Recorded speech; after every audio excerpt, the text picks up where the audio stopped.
అందుతుంది. కేంద్ర ప్రభుత్వంతో వివాదాలు తగాదాలు రాష్ట్ర ప్రభుత్వం పెట్టుకోదలుచుకోలేదు. మేము పన్నులు వాళ్ళకి కడుతున్నాం, వాళ్ళ నుంచి నిధులు మేము రాబట్టుకోవాల్సిందే. రాబట్టుకోవాలంటే ఒక్కడికి 10 సార్లు వెళ్ళి కలవాల్సిందే. ఏది కూడా ఒక్కసారి కలిస్తే ఇప్పుడు మీ పాత్రికేయుల సమస్యలే ఉన్నాయి.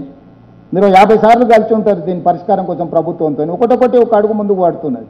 నేను ఢిల్లీకి పోయినప్పుడల్లా లెక్కలేస్తారు ఆరాజ్ పాట వాడినట్టు, 1ఓసారి 20ఓసారి 30ఓసారి 50ఓసారి. ఢిల్లీలో మాకు ఒక 3 ఎకరాలలో ఒక పెద్ద భవనమే ఇచ్చిండ్రు. ముఖ్యమంత్రి ఉండి కేంద్ర ప్రభుత్వంతో చర్చించి సమస్యలు పరిష్కరించుకోమని. నెలకు 2 సార్లు వెళ్తాను నేను స్పష్టంగా చెప్పిన. ఎవ్రీ 15 డేస్కు ఢిల్లీకి వెళ్ళి 2 డేస్ ఉండి కేంద్ర ప్రభుత్వంలో వివిధ శాఖలతో సమన్వయం చేసుకొని రాష్ట్రానికి రావాల్సిన అనుమతులు కానీ నిధులు కానీ తెచ్చుకుంటాం. నేను ఇప్పుడు central sponsored schemes CSS schemes అంటారు.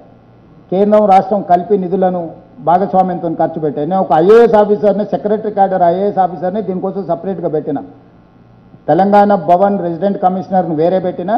కేవలం గవర్నమెంట్ ఆఫ్ ఇండియా నుంచి రావాల్సిన స్కీమ్లకు సంబంధించిన అనుమతులు నిధులు తెచ్చుకోవడానికి ఇంకొక ఐఏఎస్ ఆఫీసర్ని పెట్టి మొత్తం స్ట్రక్చరే డివిజన్ చేసిన. సో ఇవన్నీ కూడా వీటి ఫలితాలు ఇవ్వడానికి కొంత సమయం పడుతుంది. కేంద్రం కూడా ఇప్పుడే కొంచెం గతంలో ఉన్న ప్రభుత్వ విధానానికి ఇప్పుడున్న ప్రభుత్వ విధానానికి తేడా ఉంది. ప్రతిసారి గవర్నమెంట్ స్కీమ్లా ఫస్ట్ క్వార్టర్ వాళ్ళు ఇచ్చేస్తారు. మనం మ్యాచింగ్ గ్రాంట్ కలిపి ఖర్చు పెట్టి యూటిలైజేషన్ సర్టిఫికేట్ ఇస్తేనే సెకండ్ క్వార్టర్ ఇస్తారు. ఫస్ట్ క్వార్టర్ రాగానే తినేసి ఏ యూసీ ఇయ్యలేదు 10 ఏళ్ళు. ఇప్పుడు వాటన్నిటిని స్ట్రీమ్ లైన్ చేసి ఏ విధంగా కేంద్రం నుంచి 60% వస్తే ఎంబడే 40% అందులో కలిపి మేము పేమెంట్లు రిలీజ్ చేస్తున్నాం. అందుకే కేంద్రం నుంచి వచ్చే నిధులు పెరిగినాయి. రేపు వచ్చే అసెంబ్లీలో మొత్తం ఈ 2 సంవత్సరాలలో ఎన్ని కేంద్రం నుంచి తెచ్చుకున్నాం, ఎన్ని కలిపి చేసినాం, మొత్తం ప్రజలకు వివరాలు చెప్తా. కేంద్రంలో తెలంగాణ నుంచి ఉన్న మంత్రి అడ్డం పడని విషయంలో తెలంగాణలో కూడా అందరు కాదు, ఓన్లీ కిషన్ రెడ్డి గారు ఎందుకో, కేటీఆర్ ఇద్దరు బ్యాడ్ బ్రదర్స్ ఇద్దరు ఎందుకో బ్యాడ్ మైండ్ సెట్లు ఉన్నారు.